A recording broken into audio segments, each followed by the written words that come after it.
Friends, welcome back to our channel Posh coaching classes. Myself Sureha Posh. आज दोबारा मैं आप लोगों के सामने आई हूँ अपनी नई पोइट्री के साथ। आपको याद होगा मैंने आपको क्लास 10th ट्यूलिप सीरीज शुरू करा था, उसमें मैं 2 पोइट्री आपको करवा चुकी हूँ। आज मैं आपको तीसरी पोइट्री शुरू करवाऊंगी, लेकिन उससे पहले अगर अभी तक आप लोगों ने हमारा चैनल सब्सक्राइब नहीं करा है तो प्लीज़ सब्सक्राइब करिए। वीडियो स्टार्ट से एंड तक ज़रूर देखिएगा और शेयर करना, लाइक करना बिल्कुल भी मत भूलिए। सब्सक्राइब करने के साथ साथ जो बेल आइकन है उसे भी प्रेस करिए ताकि आपको हमारी आने वाली वीडियोस के बारे में पता चलता रहे। चलिए करते हैं शुरू। पोइट्री का नाम है when you are old, class है 10th, ट्यूलिप सीरीज है। मैं यहाँ पे आपको लिख के ही बता देती हूँ, ट्यूलिप सीरीज बुक है, क्लास 10th की मैं पोइट्री करवा रही हूँ। पोइट्री का नाम है व्हेन यू आर ओल्ड। अब देखिए लाइन से ही हमें पता चल रहा है कि जब आप बूढ़ी हो जाएंगी क्या होगा। जब आपकी लाइफ किसी की भी लाइफ सेम रहती नहीं है, हद से ज़्यादा चेंजेस देखने को मिलते ही मिलते हैं, तो क्या होगा जब एक इंसान अपनी यूथ से कहीं वो बूढ़ा हो जाता है, तो किस तरीके के चेंजेस जो है उनको देखने को मिलते हैं। तो सबसे पहले जानते हैं जिन्होंने ये पोइट्री लिखी है, उन महान शख्स का नाम है William Butler yeast. William Butler yeast जो है एक आयरिश पोइट है, मॉडर्न आयरिश पोइट हम उन्हें कह सकते हैं। उन्होंने ये जो पोइट्री लिखी है, एक्चुअली ये है क्या, ये ब्यूटीफुल लव लिरिक्स है। मतलब बहुत ही प्यार से एक शब्द बोले गए हैं इनके द्वारा। उन्होंने ये शब्द किनके लिए बोले हैं? उन्होंने बोले हैं यहाँ पे ये शब्द अपनी बिलवड मॉड गॉन के लिए। अब देखिए, अब हर किसी का पास्ट होता ही होता है। जब हम बात करते हैं एडोलेसेंट की, आप बहुत सारी स्टेजेस से गुजरते हैं। आपकी लाइफ में बहुत सारे ऐसे किस्से हो जाते हैं कि आप कई किस्सों को बहुत ही ज़्यादा दिल पे ले लेते हैं। कई किस्सों को आप इतने ज़्यादा अटैच्ड हो जाते हैं कि जब वो समय गुजर भी जाता है लेकिन तब भी आपको वो चीज़ें याद रहती ही रहती हैं। अब ये जो ब्यूटीफुल लव लिरिक्स हैं, ये कंपोज की गई थी अक्टूबर 1891 में। यहाँ पे उन्होंने एक ऐसा मैसेज कन्वे किया है कि जो ट्रू लव है वो कभी खत्म नहीं हो सकता। ट्रू लव हमेशा रहता है, उसकी जो वो ट्रू लव है वो हमेशा कांस्टेंट रहता है, वो कभी भी बदल नहीं सकता, कभी भी वो चेंज नहीं होता। जैसे बहुत सारे किस्से हो जाते हैं, जैसे हम बहुत सारे लवर्स की कहानियाँ सुनते आ रहे हैं काफ़ी देर से, ही रांझा, रोमियो जूलियट, बहुत सारी हम ऐसी कहानियाँ सुनते आते हैं। तो कहीं ना कहीं हमें ये पता चलता है कि जो लव होता है वो कभी ख़त्म नहीं होता। चाहे आप लाइफ के किसी भी पड़ाव पे चले जाते हैं, तब भी जो प्यार होता है वो हमेशा कांस्टेंट रहता है। अब यहाँ पे W.B. यीट्स ने क्या बोला है, आपको लोगों को समझाने की कोशिश करी है कि जो सही सच्चा प्यार होता है उसका कभी भी अंत नहीं होता। जो सच्चा प्यार है वो वैसा का वैसा ही रहेगा। अब यहाँ पे जो पोइट्री है, आपको ये 3 क्वाड्रेंट्स दिए गए हैं, स्टैंजाज हैं 3 आपके पास। अगर आप हिंदी पढ़ते हैं तो आपको पता होगा चौपाई होती है। अब 3 क्वाड्रेंट्स यहाँ पे जो बताया गया है, वहाँ पे राइमिंग जो स्कीम है वो भी बन रहा है, जो मैं पोइट्री पढ़ाते समय ही आपको बताऊंगी। तो उम्मीद करूंगी आपको समझ आएगा, लेकिन समझ आपको तभी आएगा जब आप जो वीडियो है वो स्टार्ट से एंड तक देखेंगे। तो मैंने आपको बताया यहाँ पे जो पोइट हैं उन्होंने ये जो पोइट्री लिखी है, सबसे पहले तो अपनी जो बिलव्ड है जिनका नाम मॉड गॉन है उनको एड्रेस किया है। इस पोइट्री में उन्होंने 3 क्वाड्रेंट्स लिखे हैं। 3 क्वाड्रेंट्स की बात होगी, जिनको हिंदी आती है उनको समझ में आएगा। क्वाड्रेंट्स हो गया चौपाई जो होते हैं। 3 स्टैंजास हमें दिए गए हैं। शुरू करेंगे फर्स्ट स्टैंजा से। फर्स्ट स्टैंजा में उन्होंने कहा है when you are old and grey and full of sleep.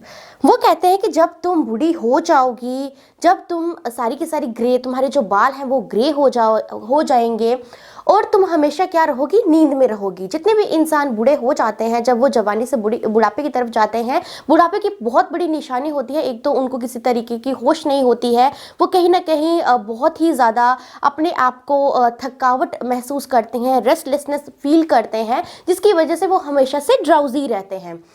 तो वो कहते हैं कि and nodding by the fire take down this book. अब तुम बूढ़ी हो गई हो, तुम्हारी बॉडी में इतनी जान नहीं है, अब तुम क्या करोगी, ये किताब जो है, जो किताब मैंने लिखी है, अब इस किताब में क्या है, जो इन्होंने पोइट्री लिखी है व्हेन यू आर ओल्ड, कहते वो तुम क्या करोगी, इस पोइट्री को पकड़ोगी, इस बुक को पकड़ोगी, फायर के पास बैठोगी और वहां बैठ के अपना जब सर हिलाते हुए मेरी किताब को थामोगी, मेरे बारे में तुम्हें सारी की सारी जो याद है, जो सारे के सारे फ्लैशबैक है, तुम्हें एकदम से याद आ जाएंगे।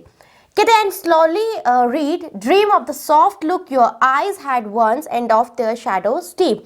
कहते हैं कि उस टाइम पे क्या होगा कि तुम्हारी लाइफ के वो पल, जिस पल में तुम बहुत ही ज़्यादा खूबसूरत थी, बहुत ही ज़्यादा अच्छी तुम दिखती थी, बहुत ही ज़्यादा अच्छी चीज़ें तुम क्या करती थी, उस टाइम पे बहुत सारे लोग ऐसे होते थे जो तुम्हारी ब्यूटी को एडमायर क्या करते थे।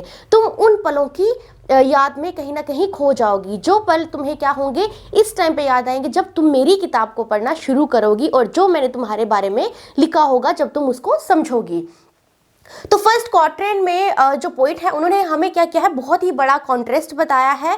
यहाँ पे उनकी जो बिलव्ड थी मॉड गॉन, उनकी ओल्ड और जितने भी जवानी के दिन थे उनमें एक बहुत ही ज़्यादा अंतर जो है, साफ साफ अंतर जो है वो स्पष्ट करा है कि जब वो यूथ के दिन में थी, जब वो जवान थी, बड़ी ज़्यादा खूबसूरत थी, उसकी खूबसूरती इतनी होती थी कि उस टाइम पे एडमायरर बहुत ज़्यादा थे। लेकिन अब वो ओल्ड एज में है, अब उनकी वही एडमायर जो है आज उनको दिखाई नहीं देते।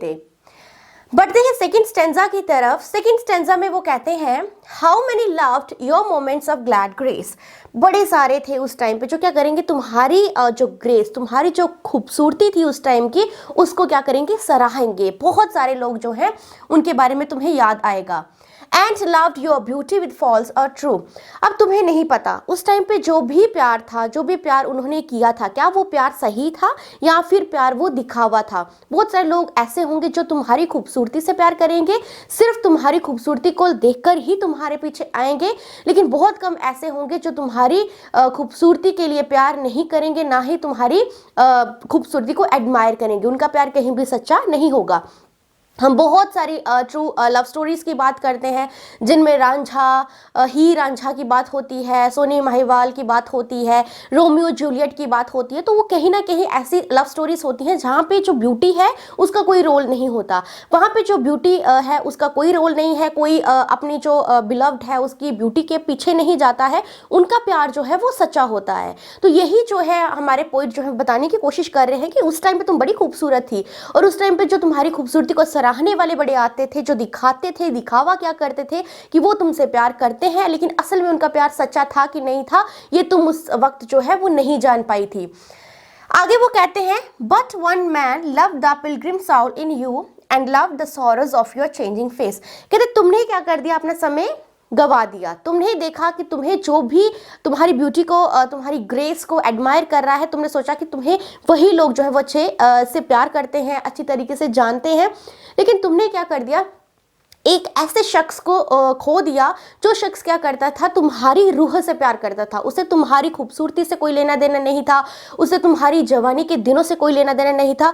वो शख्स एक ऐसा शख्स था जो तुम्हारे बदलते हुए चेहरे, चाहे वो गम हो, खुशी हो, तकलीफ हो, दर्द हो, दुख हो, किसी भी तरह के जो तुम्हारे चेहरे थे उनको वो एडमायर करने वाला शख्स था। और वो शख्स थे खुद पोइट, जो बताने की कोशिश कर रहे हैं कि अगर उस वक्त तुम्हें मेरी जो मोहब्बत थी, मेरा प्यार था, अगर तुम्हें साफ दिखता तो मैं सिर्फ तुम्हारी खूबसूरती से प्यार नहीं करता था, मैं प्यार करता था तुम्हारी रूह से, क्योंकि मेरा प्यार बाकियों की तरह बनावटी नहीं था जो बदलते वक्त में बदल जाता। मेरा प्यार जो है वो तुम्हारी रूह से था जो अंत तक तुम्हारा साथ जो है वो नहीं छोड़ता। तो कहने का मतलब होगा, यहाँ पे वो बताने की कोशिश कर रहे हैं कि उनका प्यार बहुत ही ज़्यादा स्पिरिचुअल था, क्योंकि उन्हें आपकी रूह से प्यार था। उन्हें जो मॉड गॉन थी उनकी रूह से प्यार था, ना कि उनकी खूबसूरती से प्यार। अब थर्ड स्टैंजा में वो कहते हैं and bending down beside the glowing bars. अब बूढ़ी हो गई है, अब ऑब्वियसली उसकी जो बॉडी है वो स्ट्रेट नहीं होगी, वो थोड़ी सी झुक जाएगी, उसको थोड़ा सा बेंड होना पड़ेगा क्योंकि हड्डियों में इतनी ताकत नहीं रहती। कहते जब तुम बेंड होती हुई जो जहाँ पे तुम आग सेक रही होंगी वहाँ पे जब तुम जाओगी, murmur a little sadly how love fled and paced upon the mountains overhead।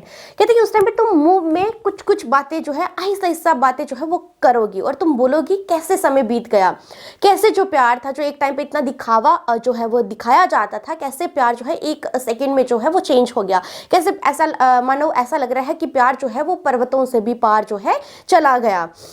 And hit his face amid a crowd of stars. और यहाँ पे वो क्या नाम है जो मॉड गॉन है वो कहती है कि यहाँ पे जो पोइट है वो कहने की कोशिश कर रहे हैं कि मॉड गॉन समझ नहीं आएगा कि जो प्यार दिखावा करने वाले थे वो आखिर कहाँ चले गए, क्या वो माउंटेन से पार चले गए या फिर उनका जो फेस है वो कहीं तारों के झुंड में खो गया है। समझ नहीं आता, जो प्यार दिखावा करने वाले लोग होते हैं एक टाइम ऐसा आता है जब आपकी जवानी साथ नहीं देती, आपकी खूबसूरती साथ नहीं देती, वो प्यार भी जो है वो झट से कहीं चला जाता है। वो प्यार का जो उस टाइम पे जो पल होते हैं वो प्यार जो है उस टाइम पे अवेलेबल नहीं रहता। वो प्यार किसी को भी जो है वो सराहना नहीं देता, कहीं किसी को भी जो है वो दिखाई नहीं पड़ता, क्योंकि प्यार का एक वक्त जो है, जहाँ पे पोइट ने हमें बताया है कि प्यार का एक वक्त है। वक्त क्या है? जब इंसान खूबसूरत है, जब तक उसकी खूबसूरती रहेगी तब तक उसका प्यार जो है बरकरार रहेगा।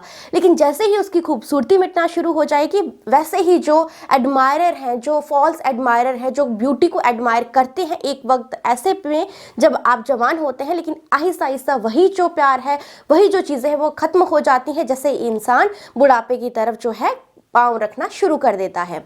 तो बहुत ही प्यारी पोइट्री है, बहुत ही टची है, बहुत ही ज़्यादा अच्छी है। ऐसा लगता है कि जैसे जो पोइट हैं उनको बहुत ही ज़्यादा प्यार था उन मोहतरमा से, जो भी उनका नाम है। तो ऐसा कहीं ना कहीं लगता है कि अगर उस वक्त वो उनके प्यार को पहचान पाती तो आज वो इस दौर में वो इस तरह की टची पोइट्री नहीं लिख पाते और हम तक ये पोइट्री जो है वो नहीं पहुंच पाती।